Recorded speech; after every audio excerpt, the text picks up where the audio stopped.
Prevention evolved for me after I had been working in anti-trafficking for about 6 years. At that point, I was working with all care for survivors after they had come out of trafficking. Wraparound services for them, helping them heal, rehabilitate, become educated, find those ways for sustainability for themselves.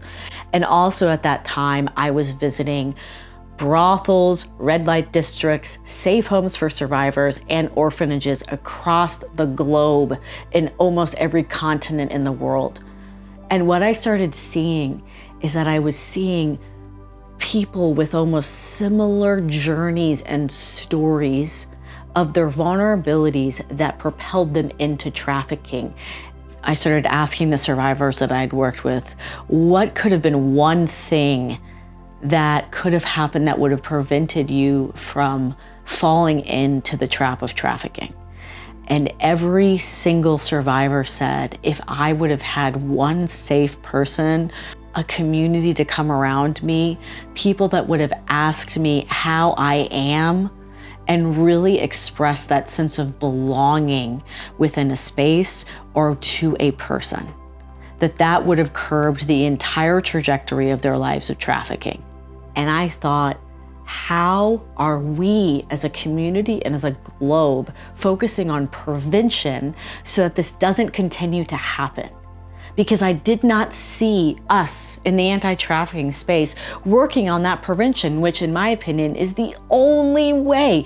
If we want to curb trafficking, the only way we can do that is through prevention work.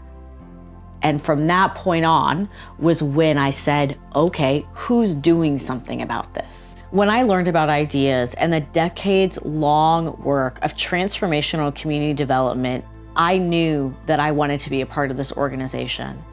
Ideas was also committed to pulling out the root systems and the things that perpetuate trafficking. And that is what made me really passionate then about the power of community and the power of belonging and the power of really engaging communities.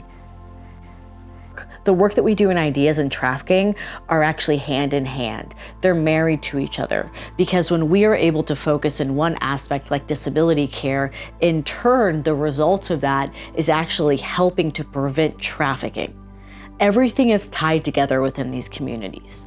And so when we're able to address one area or 2 areas or 5 areas within a community, that alone is helping lift up the entire community and empower them. And of course, that relates to the realms of trafficking. I am asking you to give now so that we can see more communities experience abundant life and what it means to flourish and step into their God-given dignity. We cannot create healthy communities without you. And so I ask and invite you, will you join us